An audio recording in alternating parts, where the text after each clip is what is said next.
Apóstolos, capítulo 17, versículo 1 em diante, que diz assim a palavra do Senhor.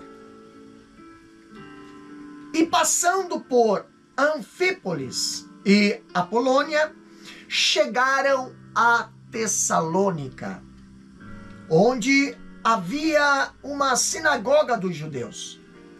E Paulo, como tinha por costume, foi ter com eles e por 3 sábados disputou com eles sobre as Escrituras. Versículo 3. Expondo e demonstrando que convinha que o Cristo padecesse e ressuscitasse dos mortos. E este Jesus, que vos anuncio, dizia ele, é o Cristo. Versículo 4 agora. E alguns deles creram e ajuntaram-se com Paulo e Silas, e também uma grande multidão de gregos, religiosos e não poucos. Mas os judeus desobedientes, movidos de inveja, tomaram consigo alguns homens perversos dentre os vadios e, ajuntando o povo, alvoroçaram a cidade e, assaltando a casa de Jason, procuravam tirá-los para junto do povo. Porém, não os achando, trouxeram Jason e alguns irmãos à presença dos magistrados da cidade, clamando: estes que vêm alvoroçando o mundo chegaram também aqui, os quais Jason recolheu. Também este procede contra os decretos de César, dizendo que há outro rei Jesus. E alvoroçaram a multidão e os principais da cidade que ouviram essas coisas. Tendo, porém, recebido satisfação de Jason e dos demais, os soltaram. 1 Tessalonicenses, carta do apóstolo Paulo aos irmãos de Tessalônica. E aqui, Atos capítulo 17, versículo 1 ao 9. Nós vemos o tema dessa mensagem, o impacto da pregação de Paulo na cidade de Tessalônica. Quando nós olhamos para a 1 Tessalonicenses, que é a carta que nós estamos estudando, quando olhamos para a 1 Tessalonicenses, capítulo 1, versículo 5, ali a Bíblia fala o seguinte: porque o nosso evangelho não foi a vós somente em palavras, mas também em poder e no Espírito Santo, e em muita certeza, como bem sabeis, quais fomos entre vós por amor de vós. Quando falamos do impacto da pregação de Paulo nesta cidade, nós vemos a Bíblia nos mostrando, meus queridos, que a pregação de Paulo em Tessalonicenses, em Tessalônica, ela foi eficaz. Quando olhamos a palavra de Deus nos clareando, nós vemos a convicção interna. Ela foi seguida pela correspondente profissão de fé externa e pública. Admissão na igreja. Aqui, embora os judeus, os judeus foram convertidos, poucos judeus foram convertidos nessa cidade. Porém, uma grande multidão de gregos, uma grande multidão de de gregos piedosos, eles receberam a Cristo, bem como muitas distintas mulheres foram também persuadidas e agregadas a Paulo e Silas. Quando olhamos os convertidos ali de Tessalônica, eles afluíam de 4 seções da comunidade. Ali na Tessalônica, a cidade de Tessalônica, existia judeus, existia gregos, tementes a Deus, e mulheres distintas. Então, a pregação de Paulo, o evangelho que Paulo pregou ali naquela cidade, causou grande impacto na vida dos gentios. E em apenas 3 semanas, ouvimos falar de uma multidão de convertidos. 3 semanas. E é bem provável, é bem verdade, que Paulo, ele deve ter passado mais tempo ali em Tessalônica. Mas nós somos informados que a igreja ali de Filipos, ela mandava oferta para eles 2 vezes, mandou oferta. Quando nós olhamos em Filipenses, capítulo 4, versículo 15, nós vamos ver a Bíblia dizendo, Filipenses capítulo 4, versículo 15. E bem sabeis também vós, ó Filipenses, que no princípio do evangelho, quando parti da Macedônia, nenhuma igreja comunicou comigo com respeito a dar e a receber, senão vós somente. Versículo 16. Porque também uma e outra vez me mandaste o necessário a Tessalônica. Me mandaste o necessário a Tessalônica. Então, nós vemos que quando Paulo estava em Tessalônica, muitas vezes, a igreja de Filipos o mandava oferta para ele. E durante esse tempo, ele muitas das vezes precisou trabalhar com as suas próprias mãos para complementar o seu sustento. Como fala no capítulo 2 de 1 Tessalonicenses, versículo 9, ali diz, porque bem vos lembrais, irmãos, do vosso trabalho e fadiga, pois trabalhando noite e dia para não sermos pesado a nenhum de vós, vos pregamos o evangelho de Deus. Então, quando olhamos para a pregação do apóstolo Paulo nesta cidade,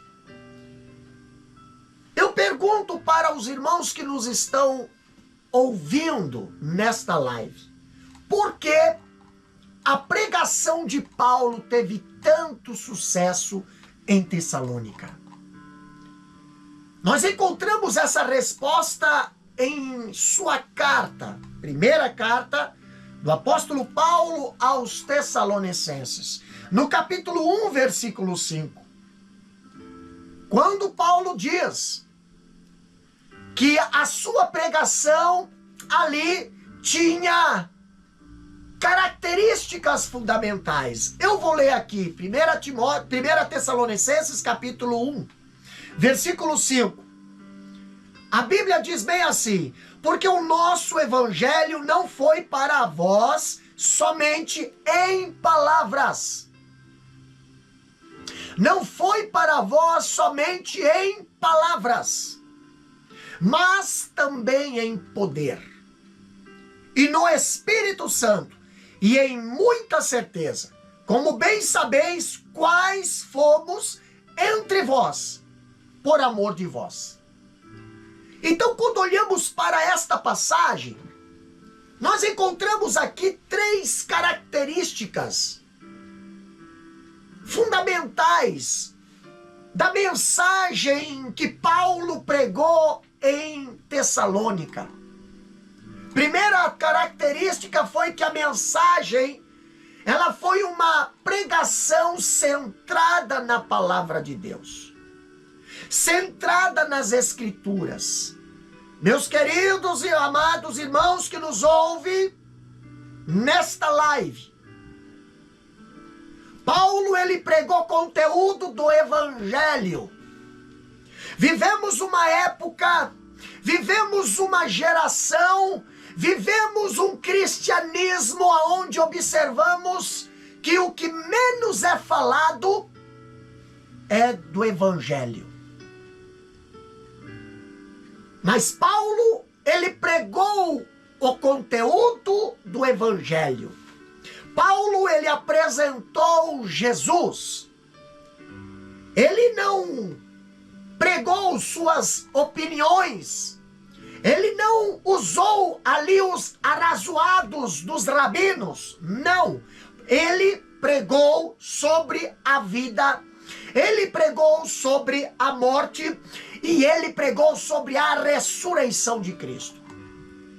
Então, quando olhamos a mensagem, a pregação do apóstolo Paulo, nós vemos que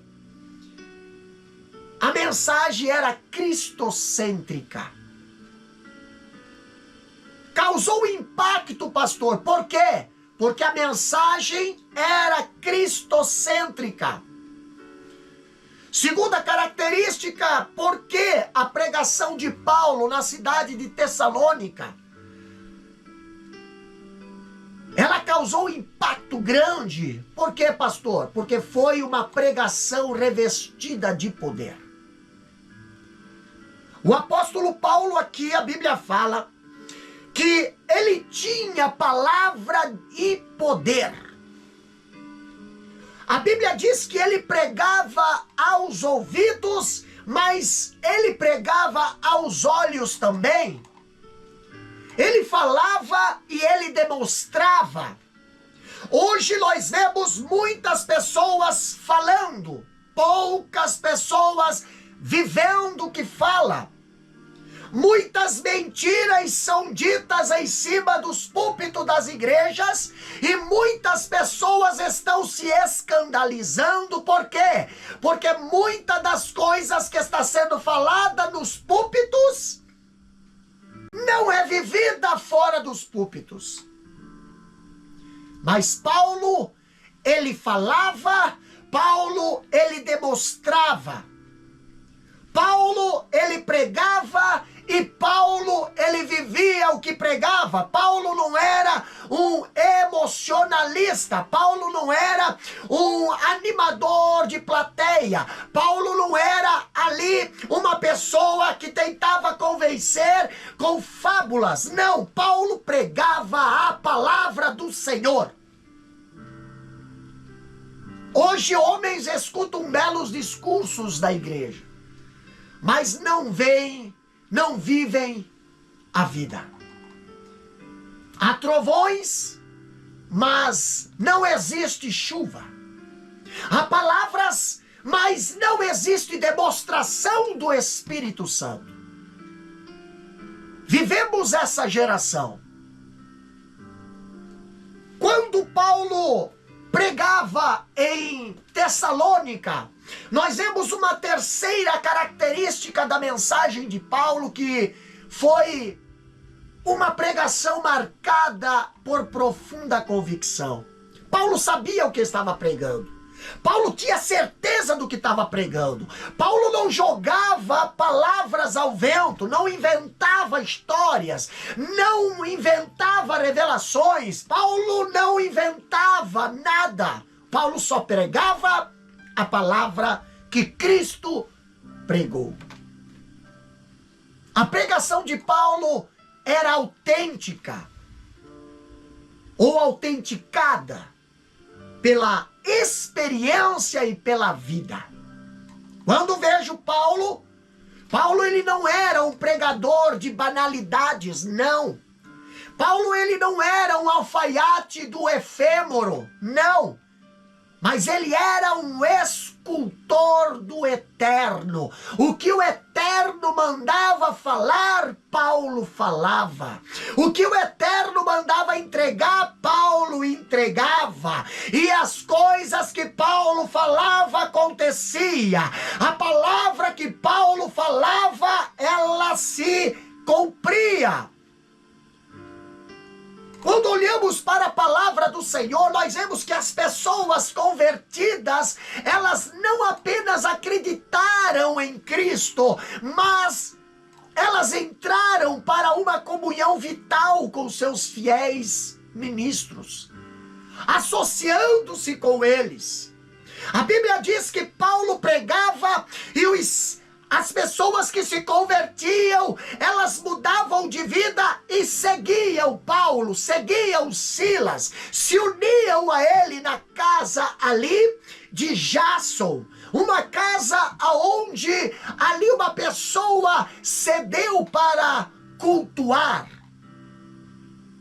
Não há salvação, meus queridos, sem integração na igreja. Não há salvação sem comunhão com o povo de Deus. Os que são salvos, eles devem ser batizados. Os que são salvos, eles devem ser discipulados. O que é o discipulado, meu querido irmão? É ser ensinado na sã doutrina, na palavra do Senhor. Não adianta a igreja estar lotada de pessoas que não se alimentam da palavra de Deus. É a palavra de Deus que nos sustenta, é a palavra de Deus que nos alimenta, é a palavra de Deus que é luz, é a palavra de Deus que nos santifica, é a palavra de Deus que nos fortalece, é a palavra de Deus que nos dá discernimento. É através da palavra de Deus que nós encontramos a verdade. Então o que Paulo falava, o que Paulo pregava, o que Paulo mostrava para aqueles novos convertidos e para aquela cidade, era a palavra de Deus. Então, o que são salvos, eles devem ser batizados, enxertados na comunhão e discipulados. Enxertados com a palavra de Deus. Não há crentes isolados. Nós pertencemos a um corpo de Cristo. Estamos ligados uns aos outros, meus queridos irmãos. Somos membros uns dos outros. Uma pessoa salva, ela precisa se unir à igreja de Cristo. Por quê? Ela precisa declarar publicamente a sua fé. Por quê, pastor? Por causa da comunhão, por causa da congregação, por causa da união. Não tem como fazer parte do corpo uma pessoa que não quer ser membro do corpo. Paulo, ele ensinava, Paulo, ele ali orientava, mas através da mensagem de Paulo, naquela cidade chamada Tessalônica, nós vemos que em Atos capítulo 17, versículos 5 e 6, presta bem atenção no que eu vou falar aqui, o que eu estou falando aqui é a Bíblia. Muitas igrejas hoje estão sofrendo porque os seus líderes não querem mais alimentar o seu rebanho com a palavra. Estão alimentando seus rebanhos com fábulas. Mas conhecereis a verdade vos libertará. Paulo ensinou a igreja de Tessalônica a servir a Cristo através da palavra de Cristo. Mas havia a resistência à pregação de Paulo. Que resistência era essa, pastor? Atos capítulo 17. Atos capítulo 17, versículos 5 e 6. Olha o que a Bíblia diz. Acompanha na sua Bíblia, para você não dizer, talvez, ou pensar, né, que o pastor Davi está inventando alguma coisa. Não! Eu gosto é de Bíblia. Mensagem tem que ter Bíblia. E contra a palavra de Deus nem o inferno consegue se levantar.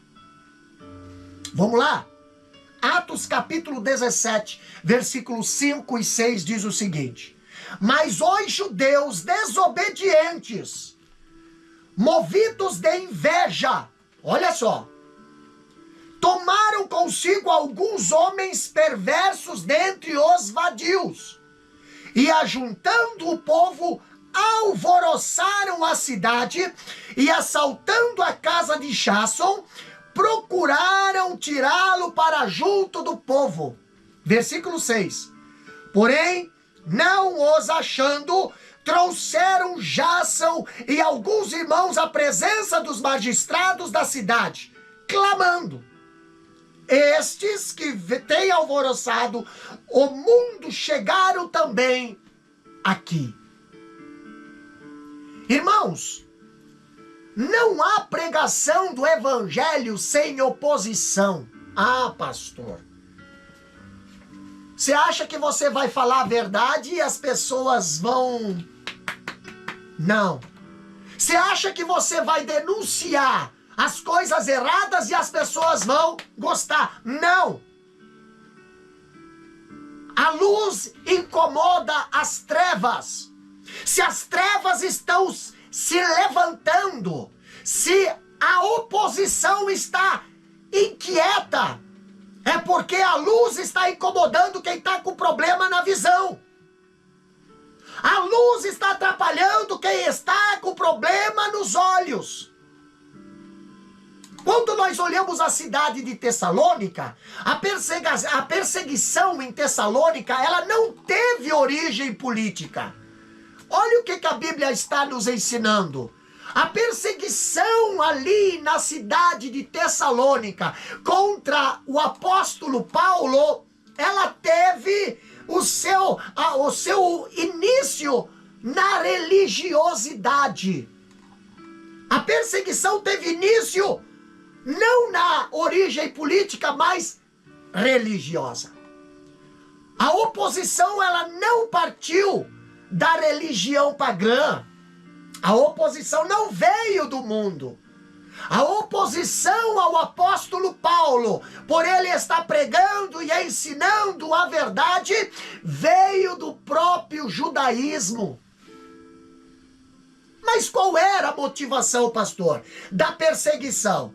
A motivação da perseguição, ela foi produzida por sentimento e não por entendimento. Sentimento, pastor, e não por entendimento, mas Paulo estava pregando a palavra do Senhor.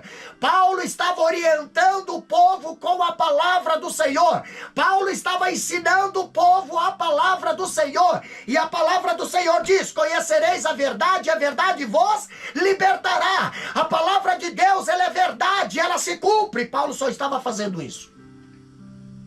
Mas quando nós olhamos aqui, em 1 Tessalonicenses, capítulo 1, e Atos, capítulo 17, versículo 5, nós vimos que a motivação da perseguição foi outra.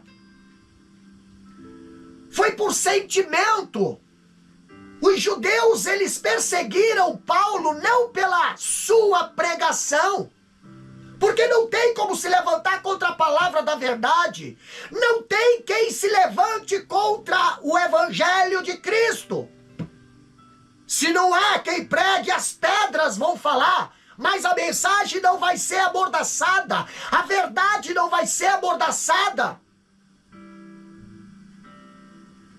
Quando Jesus chamou os seus discípulos, enviou os seus discípulos, ele não enviou para fazer turismo, ele não enviou para ser status, ele não enviou para ser estrela, ele não enviou para ser ali os... Não, ele enviou para ensinar, ele enviou para pregar o meu evangelho. E haveria sinais, haveria verdadeira conversão, haveria verdadeiro crescimento da igreja. Então, quando nós olhamos aqui, a palavra que Paulo pregava, Nós vemos que os judeus, eles perseguiram Paulo, não pela sua pregação, mas o perseguiam por causa da inveja. Inveja do quê, pastor? Inveja do trabalho que Paulo estava exercendo. Os judeus invejosos usaram os métodos mais baixos para perturbar o trabalho evangelístico de Paulo na cidade de Tessalônica. Olha só o que os judeus fizeram com Paulo. Está na Bíblia. Eles subornaram homens sem caráter. Eles arrancaram ali das fileiras da malandragem pessoas para perturbarem a ordem social e promoverem turbulência entre o povo, com vistas à prisão do apóstolo Paulo e os seus cooperadores. Então o que acontecia aqui, pastor? Vou esclarecer para vocês. Paulo ali, os judeus, eles não foram nas pessoas de caráter ilibado. Eles não foram nas pessoas que viviam uma vida íntegra para falar mal do apóstolo Paulo. Eles foram e eles contrataram pessoas de má índole, pessoas de mau caráter, pessoas que as suas vidas não condiziam, pessoas estragadas. Para quê, pastor? Para difamar o apóstolo Paulo. Mas isso tudo por questões de ciúmes. Para atingir os cooperadores do apóstolo Paulo. Mas isso tudo por questões de ciúmes. Quando olhamos para a inveja, ela é algo tão maligno que leva as pessoas a usarem métodos mais perversos do que a se aliarem às pessoas ali boas, que estão fazendo a obra do Senhor. Eles preferem se aliar às pessoas mais perversas, às pessoas mais mentirosas, às pessoas que não querem nada com Cristo, mas eles preferem fazer isso do que a se aliarem ali, do que a tirarem as conclusões ali. E as conclusões mais perversas acerca dos homens mais nobres, que são os obreiros de Deus. Pastor, Paulo e seus companheiros não estavam transtornando o mundo, não. Paulo e seus companheiros não estavam difamando a obra, não. Paulo e seus companheiros, eles estavam, através da palavra, transformando o mundo por onde eles passavam. Eles estavam deixando um rastro de testemunho, um rastro de salvação, um rastro ali de crescimento da obra do Senhor. Quando olhamos a Bíblia nos ensinando, a mensagem deles não provocava transtorno. Não, pastor. A mensagem deles provocava transformação. Quem é que não quer que a mensagem transforma? Satanás e os seus adeptos. Porque quem é de Cristo vai amar as coisas de Cristo e vai fugir da aparência do mal. Não vai andar segundo o conselho dos ímpios. Não vai ter amizade com o mundanismo, mas vai agradar a Deus. Mas os judeus, eles saíram difamando que Paulo e os seus cooperadores estavam transtornando o povo. Estavam ali movimentando as pessoas. E havia dois cursos de ação para os acusadores. Primeiro, a Bíblia nos mostra que havia a Assembleia Popular, que no grego ela vem da palavra demos, né? e diante da qual podia ser levada as acusações ali e os magistrados. Mas havia um segundo curso de acusação, que era os politarcos, os oficiais não romanos da cidade da Macedônia. Quem eram os politarcos, pastor? Os politarcos eram uma designação dos magistrados eleitos das cidades livres, distintos ali dos pretórios da colônia romana. Então, as acusações contra o apóstolo Paulo, elas chegaram a ambos os fóruns. Os missionários, eles foram acusados diante do povo, e também eles foram acusados diante das autoridades. O caso ali se tornou público. A acusação foi pública e a acusação também foi privada. A acusação foi popular e também a acusação foi política. Por causa do que, pastor? Ciúmes. Quando olhamos para a acusação que o apóstolo Paulo e seus cooperadores estavam tendo ali na cidade de Tessalônica, a acusação contra Paulo e os seus cooperadores, quando nós vemos contra Paulo e Silas, ela era muito séria. Olha o que diz Atos capítulo 17, versículo 7 até o 9. Acompanha na sua Bíblia aí. Abra sua Bíblia, Atos capítulo 17, versículo 7 até o 9. Que diz assim: os quais Jason recolheu. Também todos esses procedem contra os decretos de César, dizendo que há outro rei, Jesus. 7, 8 agora. E alvoroçaram a multidão e os principais da cidade que ouviram estas coisas. Tendo, porém, recebido satisfação de Jason e dos demais, os soltaram. Então a acusação contra Paulo e Silas era muito séria. Ali a Bíblia fala em Atos 17, versículo 6 até o 8. Ali diz que estes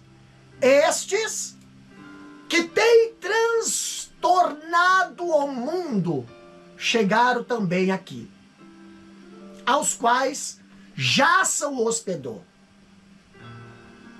Todos estes procedem contra os decretos de César. Olha só.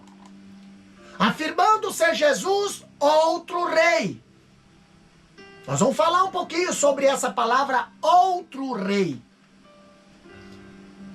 Ainda diz a Bíblia, versículo 8, tanto a multidão como as autoridades ficaram agitadas ao ouvirem estas palavras. Quem é que não vai ficar agitado quando você ouve algo distorcido, algo que não é verdade? Quando a palavra de Deus aqui, a palavra mundo, usada pelos acusadores, ela tem o seu significado no grego, ela é oikoumene, que significa a terra habitada conhecida, ou seja, o Império Romano. A acusação geral aqui, meus queridos, levantada contra os missionários, era que eles tinham causado transtorno. Atos capítulo 17, versículo 6. Ou seja, uma sublevação social radical. O verbo anastato, no grego, ela tem uma conotação revolucionária. Quer ver? Atos capítulo 21, versículo 23. Olha o que a Bíblia diz aqui. Atos 21 e 23 diz o seguinte: faze, pois, isto que te dizemos. Temos 4 varões que fizeram voto. O que é que eles falaram ali? Elas usaram uma forma de sublevação social radical. Os judeus, eles formalizaram uma acusação política contra Paulo e seus cooperadores. Eles acusaram Paulo de sedição, de alta traição e de conspiração contra o imperador. Por isso que nós lemos aqui Atos capítulo 21, versículo 23. E é difícil exagerar o perigo ao qual estava exposto eles. Pois uma simples sugestão de traição naquela época contra os imperadores, muitas das vezes era fatal para a pessoa que estava sendo acusada. Uma simples acusação. Mas aqui o que eles estavam fazendo contra Paulo e Silas e os seus cooperadores não era uma simples acusação. Ali a acusação dos judeus foi muito clara. Versículo 7 de Atos 17. Ali diz que todos estes procedem contra os decretos de César, afirmando ser Jesus outro rei. O que é que eles estavam querendo falar para ali as autoridades romanas? No termo grego, traduzido por outro, significa outro tipo diferente. Ou seja, quando eles diziam que este Jesus seria outro rei, ali eles estavam querendo dizer que esse outro rei, ou seja, um rei diferente de César. Então, como a ênfase de Paulo nessa carta foi a segunda vinda de Cristo, os judeus e os pagãos incrédulos não entenderam a pregação da segunda vinda de Cristo e acabaram concluindo que Paulo estava pregando sobre um reinado político de Cristo na terra, aí conspirando assim contra os interesses de César. Então a pregação de Paulo, ela pode ter sido interpretada como a profecia de uma mudança de imperador. Quando Paulo dizia, estará vindo o rei, o novo rei, o rei que vai salvar, o rei que vai nos libertar, eles distorceram essa mensagem e espalharam para a política, espalharam para a cidade que Paulo estava querendo uma mudança de imperador.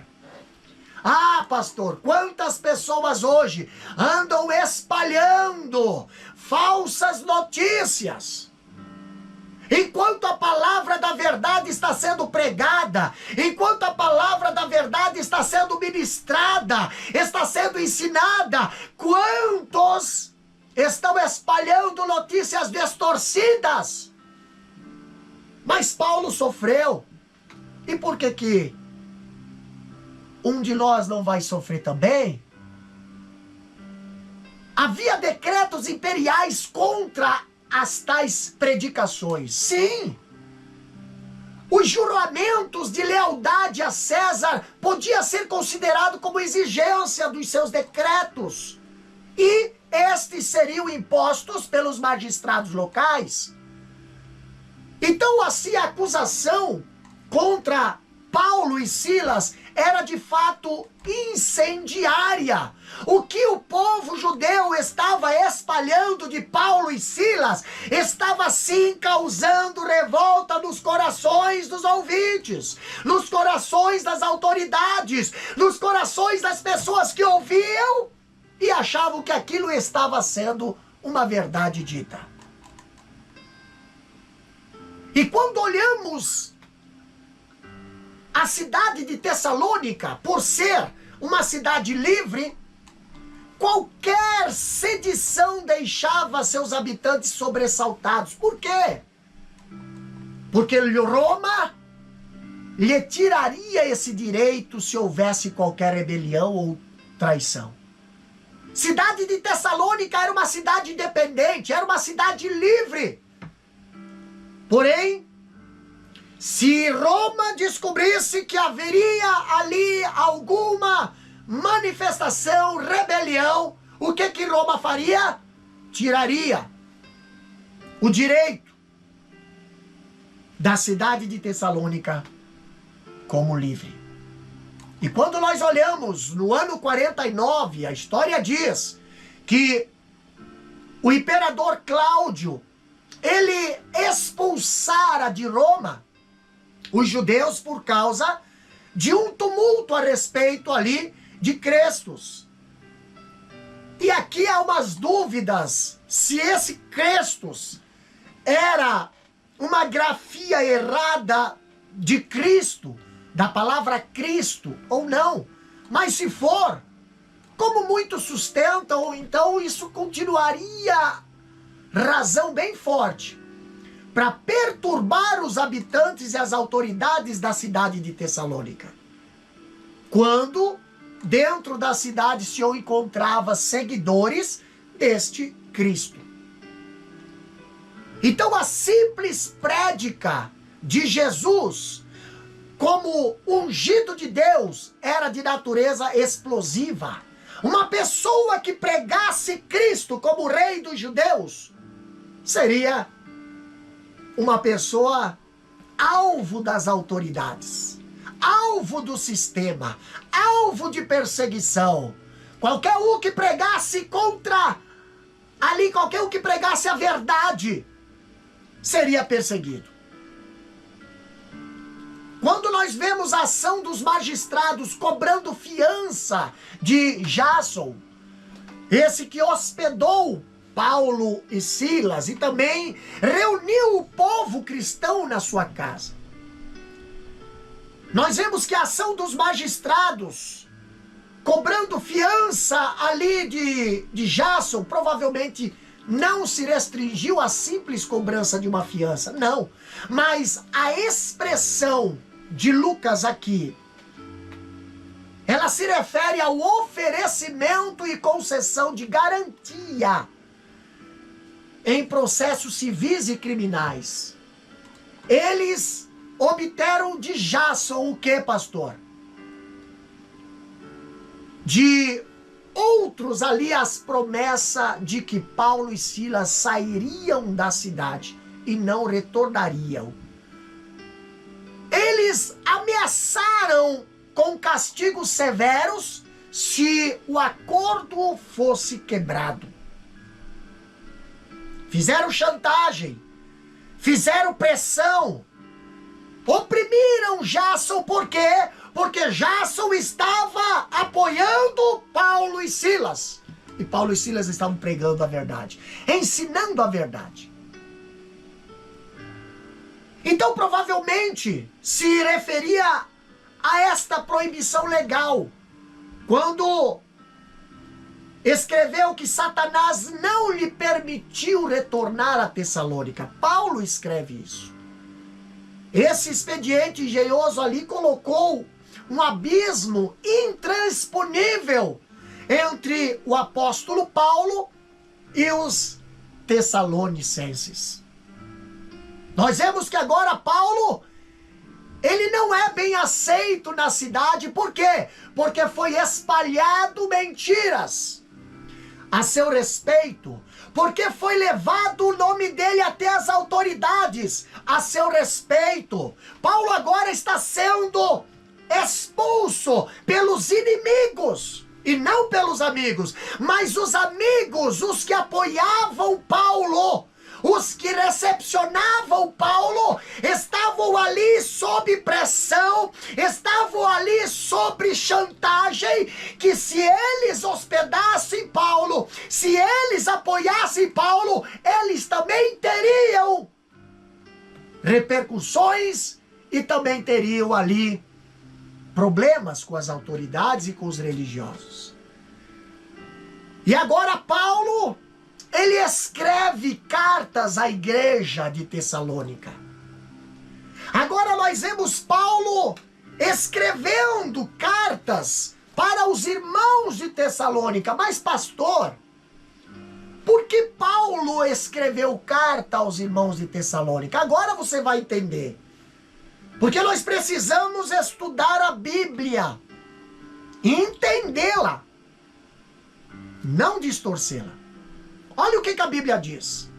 As cartas do apóstolo Paulo à igreja de Tessalônica, aqui na primeira carta. Quando Paulo saiu de Tessalônica, sob um clima de intensa perseguição causada pelos religiosos judeus e não pelos ímpios, ficou preocupado com o futuro da igreja. Por quê? Porque enquanto Paulo estava lá, a igreja estava sendo ensinada. Mas agora Paulo saiu, foi tirado, foi expulso. Mas Paulo não descansou a sua alma até encontrar-se com Timóteo. Quando ele encontrou-se com Timóteo em Atenas, e saber que aqueles irmãos estavam firmes na fé. Capítulo 2 de 1 Tessalonicenses, capítulo 1 a 5. Olha o que a Bíblia fala aqui. Porque vós mesmos, irmãos, bem sabeis que a nossa entrada para convosco não foi em vão. Mas havendo primeiro padecido e sido agravado em Filipos, como sabeis, tornando-nos ousados em nosso Deus, para vos falar o evangelho de Deus com grande combate. Porque a nossa exortação não foi com engano, nem com imundícia, nem com fraudulência, mas como fomos aprovados de Deus, para que o evangelho nos fosse confiado, assim falamos não como para agradar a homens, mas a Deus, que prova o nosso coração. Versículo 5. Porque como bem sabeis, nunca usamos de palavras lisonjeiras, nem houve um pretexto de avareza. Deus é testemunha. Então Paulo nutria tal amor por essa igreja que chegou a dizer, lá no capítulo 2 de 1 Tessalonicenses, versículo 20, 2 e 19 e 20, 2 e 20. Na verdade, vós sois a nossa glória e gozo. Sim, vós sois realmente a nossa glória e a nossa alegria. As notícias trazidas por Timóteo também sinalizavam alguma inquietação. Pastor, Paulo, ele escreve agora 2 cartas para corrigir esses problemas. Havia problema naquelas igrejas? Sim.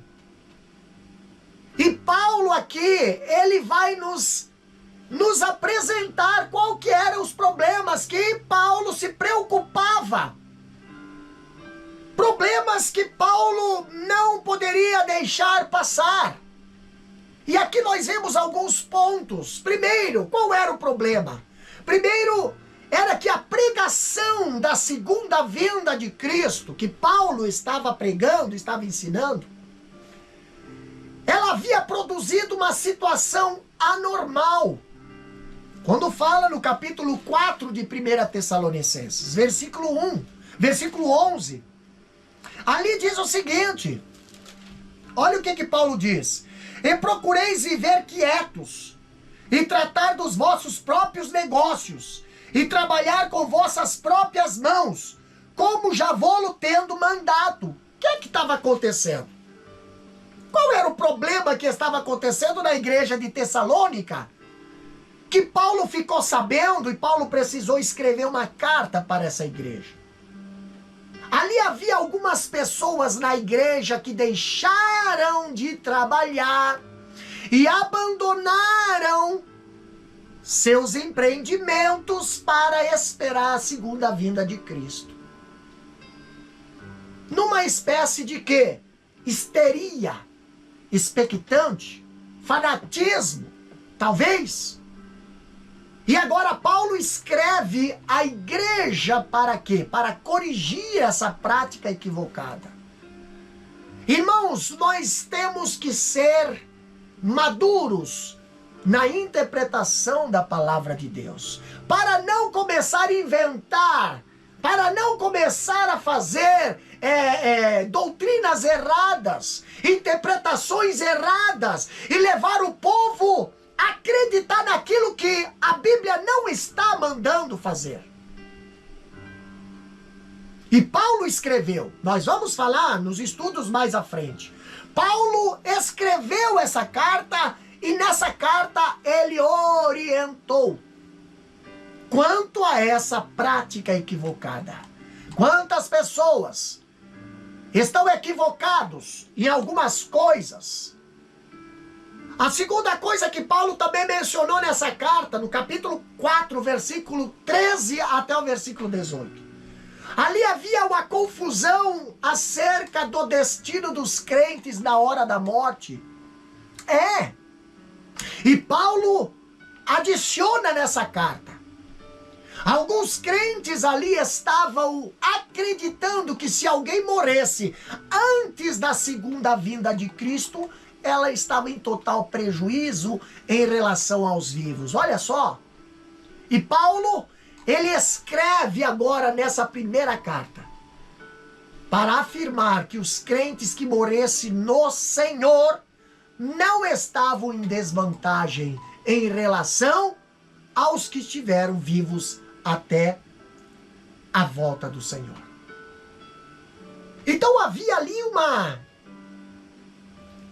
uma dúvida quanto aos que morreram antes da vinda de Cristo na terra, quanto aos que estão vivos ainda esperando o arrebatamento.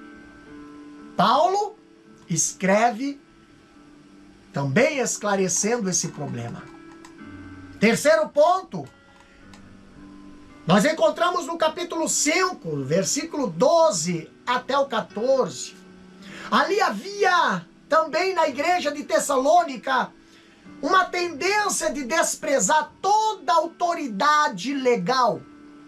Capítulo 5, versículo 14 e 15, que diz, versículo 12 até o 14.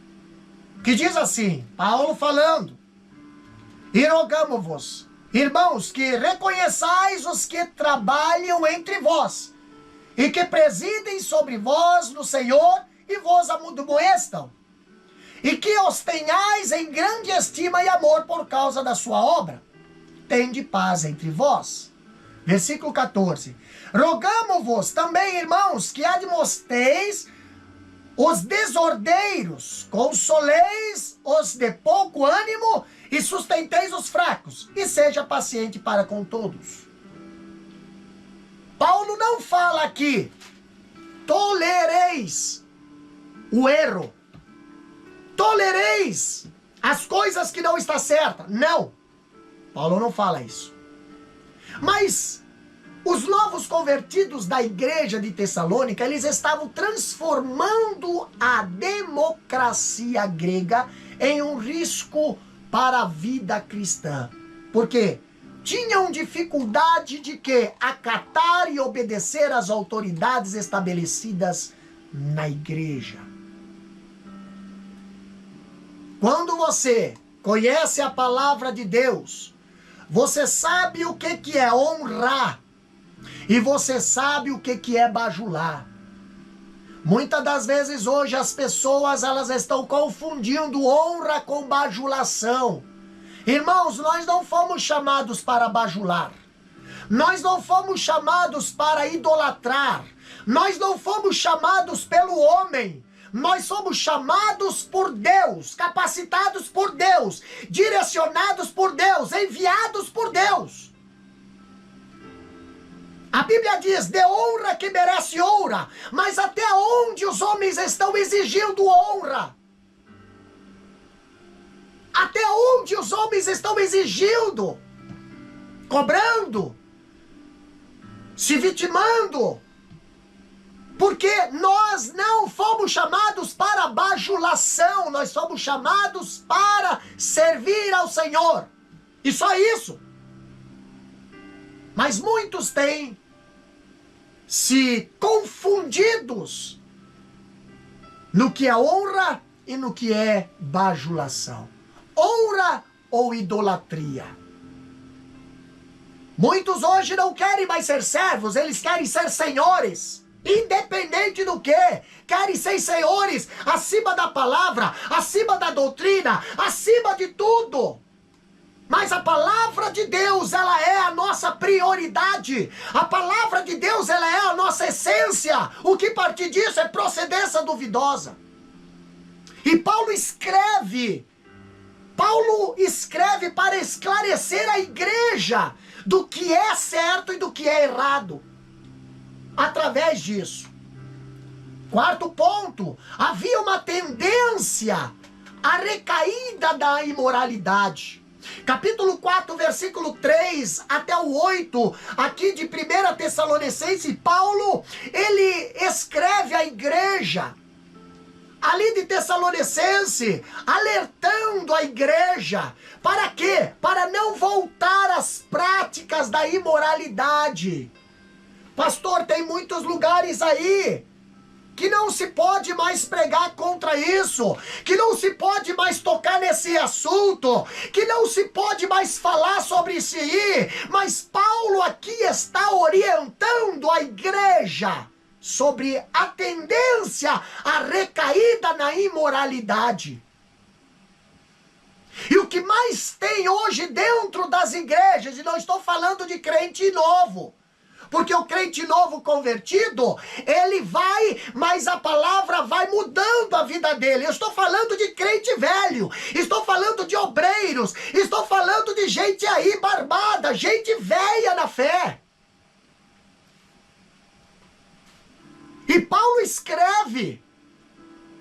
Por que Paulo orienta? A Bíblia diz aqui, nos orientando, que o mundo grego, ela estava envaidado de sensualidade. A promiscuidade sexual estava misturada com a religiosidade grega. Então esse ambiente de impureza fazia parte da cultura dos tessalonicenses, mas não podia fazer parte da cultura dos crentes em Tessalônica. Paulo escreve para quê, pastor? Para ensinar a eles que Deus os havia chamado para a santidade e não para a impureza. Então, se você aceitou a Cristo, as coisas velhas já passaram. Você agora é exclusivo de Cristo. Cuidado para não voltar às velhas práticas. Cuidado para não continuar nas práticas do mundo. Paulo estava ensinando a igreja.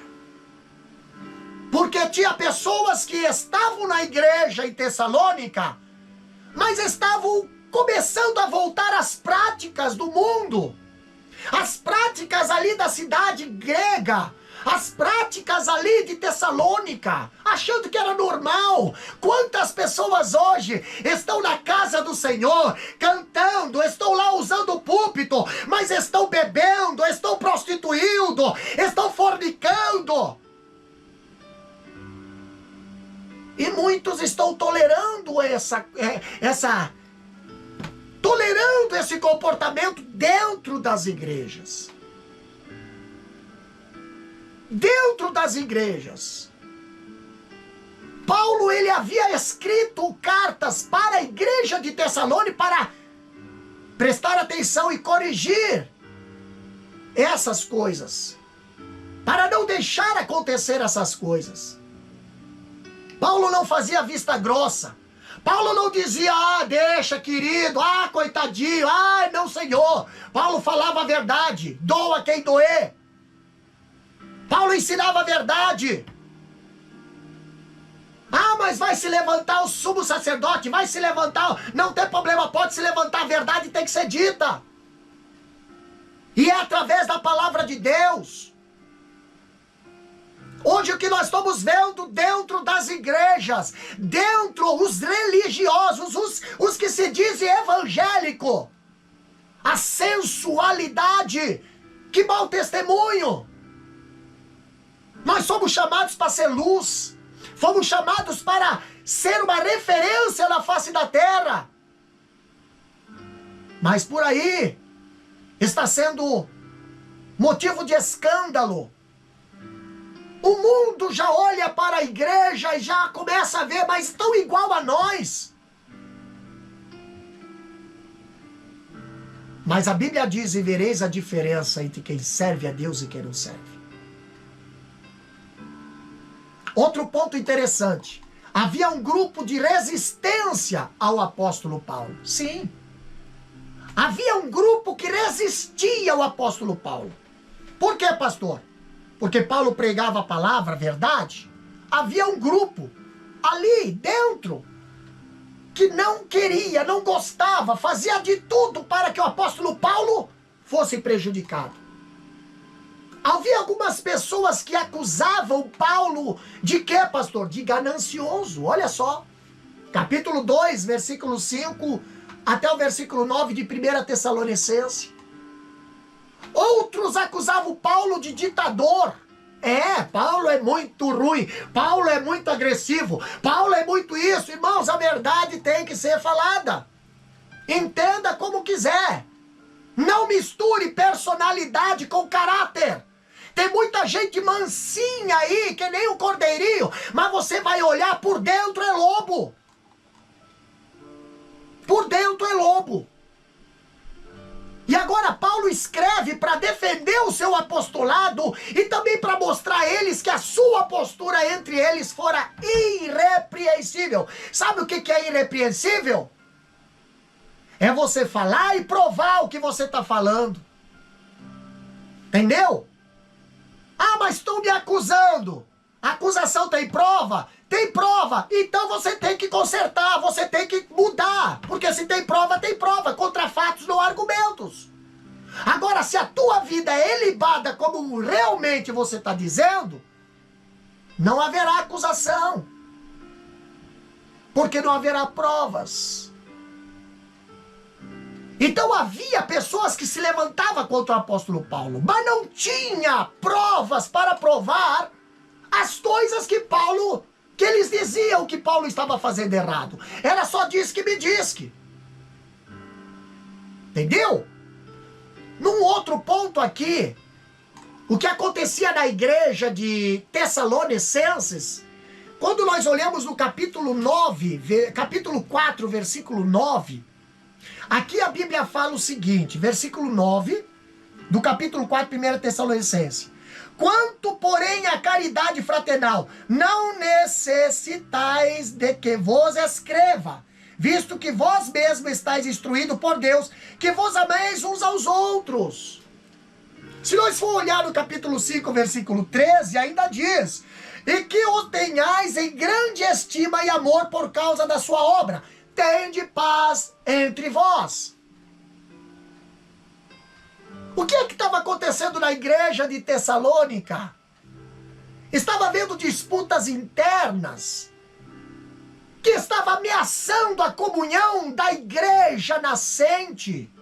Havia falta de amor, comunhão entre os crentes ali. E Paulo chama atenção. Cuidado com os intrusos, cuidado com a malformação, cuidado com essas pessoas. Porque eles vão colocar divisão no meio da seara do Senhor.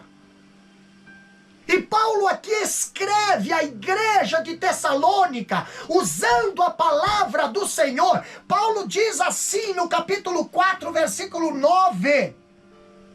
Quanto a esse detalhe, quanto a esse assunto, não necessitais de que vos escreva. Por quê, pastor? Por que Paulo, ele só chamou a atenção da igreja, mas não precisou orientar a igreja?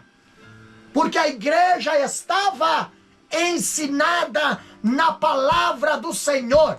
A igreja tinha conhecimento do certo e também já sabia identificar o errado. A igreja não estava mais pautado no homem, estava pautado na palavra do Senhor. Paulo diz: tem coisa que eu não preciso mais falar para vocês, vocês sabem.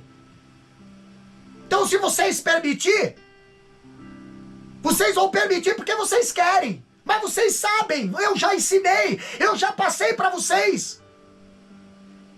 1 Coríntios capítulo 11, versículo 23, ali diz: porque eu recebi do Senhor o que também vos ensinei. O ensino do apóstolo Paulo foi Jesus que passou para ele e ele passou para a igreja. Então tem hora de aprender, mas tem hora de pôr em prática o que aprendeu. E Paulo chama a atenção da igreja. Irmãos, prestem atenção. Vocês não estão conseguindo ver sinais aí que está prejudicando a igreja. Não estão conseguindo observar muitas coisas. Os levantes, as fofocas, as mentiras, as coisas erradas. Paulo está chamando a atenção da igreja de Tessalônica. E a igreja sabia o porquê que Paulo estava chamando a atenção da igreja. Porque Paulo já havia ensinado a igreja quanto a esses acontecimentos, quanto a esses problemas que poderiam acontecer na caminhada. Paulo estava sendo expulso da cidade, não tem problema. A palavra permanece. A palavra permaneceria. E quando a palavra ela é plantada, ela é ensinada, o povo, ele sabe. Não lembra às vezes, mas aí é só dar um toque. Ei, vai para a palavra. Vai para a palavra. Busca a palavra, busca orientação. Não fica atrás de diz que me diz, que não fica atrás de conversinha, não fica atrás de vitimismo, não. Vai para a palavra. Eles não conseguiam derrubar o apóstolo Paulo, por quê? Porque o apóstolo Paulo, ele vivia, ele seguia, ele observava e ele pregava a palavra de Deus. Apanhava bastante, era expulso, era afrontado, era judiado, mas a palavra ninguém conseguia danificar. Por quê? Porque ele levava a genuína palavra de Deus à igreja de Tessalônica. Meus queridos irmãos, para nós encerrar esse estudo de hoje, estude a Bíblia. Estude a Bíblia. Estamos vivendo hoje um analfabetismo bíblico. E quando você vai ouvir, muitas das vezes, mensagens, tu não ouve mais a Bíblia sendo exposta, a Bíblia sendo pregada. Mas você ouve muita historinha, muita pedição de dinheiro, muita conversa fiada, e o povo precisa de alimento, o povo precisa de pão e tu não consegue mais. O que é que está acontecendo? Volta à sã doutrina, volta ao primeiro amor, volta à doutrina dos apóstolos. Não se preocupe só com a aparência, não se preocupe só com status, não se preocupe, não. Se preocupe com o céu. Se realmente quer levar pessoas ao céu, precisa tirar o olho da terra. Precisa pregar a verdade, o arrependimento. Precisa falar que Jesus salva, cura, mas também liberta. E a pessoa que não quer mudar dos seus maus caminhos, não adianta. A pessoa não quer. E muitas das vezes, Essas pessoas têm gerado escândalo para as igrejas. Escândalo para o reino do Senhor. Porque é tolerado. As coisas erradas é tolerado. A Bíblia manda nós amar o pecador, mas não o pecado. O pecado tem que ser tirado. O pecado tem que ser libertado. Ali tem que haver libertação. Se não há libertação, não está havendo verdadeira conversão. Se não há conversão, qual é o Deus que tu está servindo, querido? Qual é o Jesus que tu está servindo? Ah, mas eu estou indo na igreja. Mas de que adianta você ser um religioso?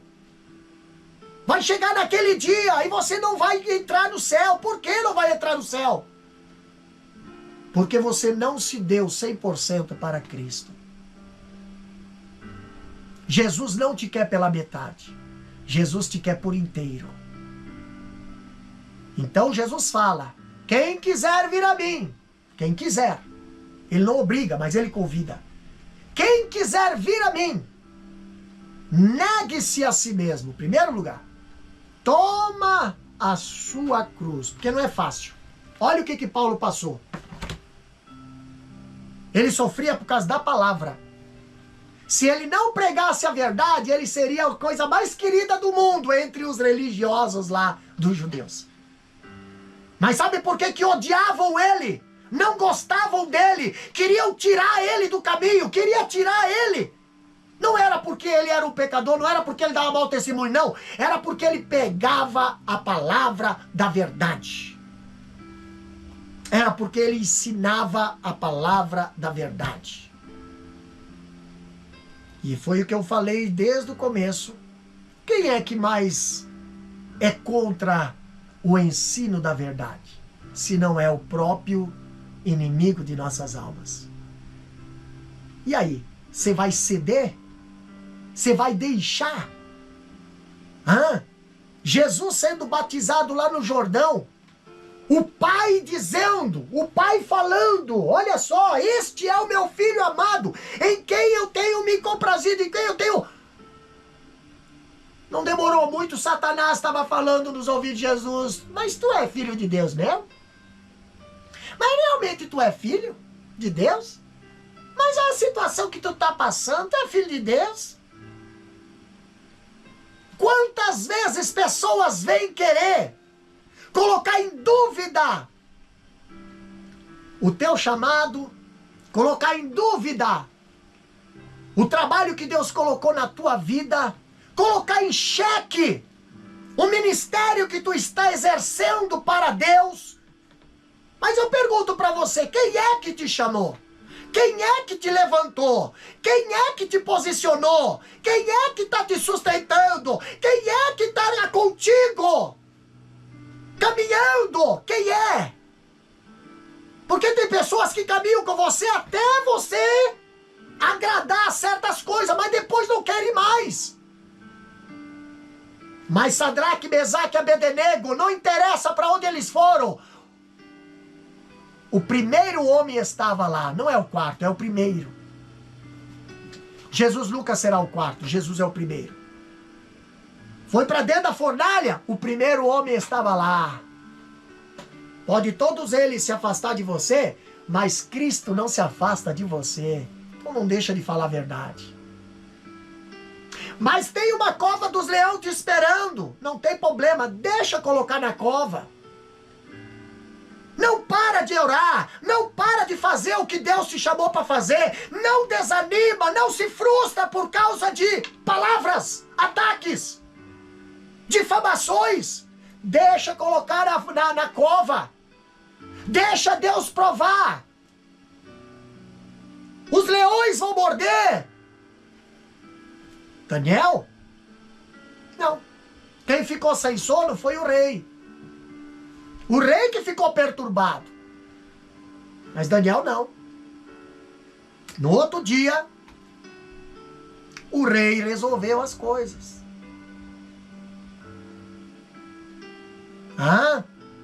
Se nós for olhar, nós temos tantos exemplos na Bíblia. Não precisa nós, não pasma, nem te espante Se faltar alguém que te dê apoio, Deus tem corvos à disposição. Mas não entra na caverna não, Elias. Não desanima não, Elias. Entendeu? Ninguém falou que seria fácil. Ninguém falou que seria fácil, Elias. Porém, Deus, aquele que começou a boa obra, Ele é fiel para cumprir e terminar. Então, seja fiel à palavra do Senhor. Seja leal à sã doutrina do Senhor. Não te intimides por causa de acusações, por causa de movimentações, por causa de... não se intimida. Podem te expulsar da cidade, não tem problema. Se você não pode estar pessoalmente, envia cartas, mas não deixa a palavra da verdade cair no esquecimento. Amém? Que Deus abençoe você. Nós vamos estar orando pela sua vida. Nós vamos estar orando pela sua família. Tá? Que Deus venha abençoar. Aí fora tá dando um vento forte. Tá passando um ciclone aqui na nossa cidade, mas nem ciclone não nos impede de levar e transmitir a palavra do Senhor. Não, Senhor, todas as coisas cooperam para o bem daqueles que servem ao Senhor. Fomos chamados para fazer a diferença e devemos fazer da forma que Deus nos levantou para fazer. Não para agradar o mundo, mas para agradar a Deus. Tá? Você que ainda não tem esse Jesus que te dá força, esse Jesus que te dá coragem, esse Jesus que faz o teu coração borbulhar de alegria, esse Jesus que te renova todos os dias, eu apresento você a esse Jesus. Aceita Ele. A tua vida pode mudar. As tuas lutas vão acabar, porque Jesus, Ele vai assumir as nossas lutas, nossas guerras, e Ele nunca perdeu uma batalha. Então, eu convido você a aceitar Jesus. Aceite Ele. Fala, Senhor, toma minha vida. Senhor, toma o meu coração, toma minha família, Senhor. Entra na minha casa, entra na minha família, entra na minha vida, entra na minha mente, entra, Senhor, transforma. Me liberta, Jesus. Me tira do vício, me tira, Senhor, da prostituição, me tira, Senhor, das coisas que não te agradam. Me traz, Senhor, a verdadeira paz, aquela paz que o mundo não dá. Convido você, aonde você está, também você que está afastado dos caminhos do Senhor, Jesus está voltando, o arrebatamento está aí. Se a trombeta tocar, aonde passarás a eternidade? Volte para os caminhos do Senhor, volte para a casa do Senhor. Jesus está de portas abertas, com os braços abertos, para te abraçar. Quero orar pela sua vida também, que está enfermo. Quero orar pela sua vida, que está desempregado. Você que está com problema no casamento. Você que está com problema na família, no trabalho. Eu não sei qual é o seu problema, mas Deus sabe. Então levanta a tua mão aí. E a igreja que está nos acompanhando nesse momento, também nos ajude intercedendo. Pai Santo, Pai Eterno, ouvimos a Tua palavra, Senhor. Ouvimos, Senhor, aqui a Tua palavra. Pai querido, e eu tenho certeza, Senhor, que esta palavra ela não foi falada em vão. Esta palavra vai ao encontro de cada vida. Essa palavra chegou em cada coração, Pai. Palavra de exortação, palavra de incentivo, palavra de renovo, Pai. É a tua palavra, Senhor. Palavra inspirada pelo teu Espírito Santo, que está, Senhor, chegou a cada coração. Deus querido, e agora, Senhor, aí tem vidas necessitando, Pai Santo, de uma resposta, necessitando, Senhor, de um milagre, necessitando de uma intervenção, Senhor. Pai, recebe essas pessoas que estão entregando a sua vida para Ti, Senhor, aceitando-Te como o único e suficiente Salvador, reconhecendo que só Tu salva, só Tu cura, é só Tu que batiza, é só Tu que vai levar ao céu, meu Deus, só Tu é o caminho. Escreve o nome, Senhor, dessas pessoas que estão Te aceitando neste momento, Pai, no livro da vida. Pai, também recebe essas pessoas que estão se reconciliando contigo nesse momento. Perdoa seus pecados. Aleluia! Abençoa eles, Senhor. Traz, Senhor, a nova alegria. Traz, Senhor, de volta os dons. Renova, Senhor, com Teu Espírito Santo. Pai querido, essa pessoa que está enferma no leito de hospital, essa pessoa que já está desenganada pela medicina, quem sabe já foi até enviada para casa, para morrer em casa, Senhor, porque a medicina não tem mais recurso. Tu és o Deus que criou o homem, que fez o homem do pó da terra. Tu conhece as juntas e medulas, Senhor. Tu sabes aonde está o problema. Pai querido, vai aí, Senhor, com a Tua mão saradora. Começa, Senhor, a transformar corações. Começa, Senhor, a desentupir veias. Começa, Senhor, a restaurar saúde. Começa, Senhor, a repreender o câncer, o tumor, Pai querido, a falta de ar. Pai querido, repreende operando milagre neste momento, Senhor. Aonde estiver esta pessoa, Senhor, que crê na Tua palavra, crê, Senhor, no Teu milagre. Pai querido, opera milagre neste momento. E eu creio que Tu já estás curando neste momento, Senhor. Eu creio que a Tua mão já está sarando vidas neste momento, aí do outro lado da tela, Pai.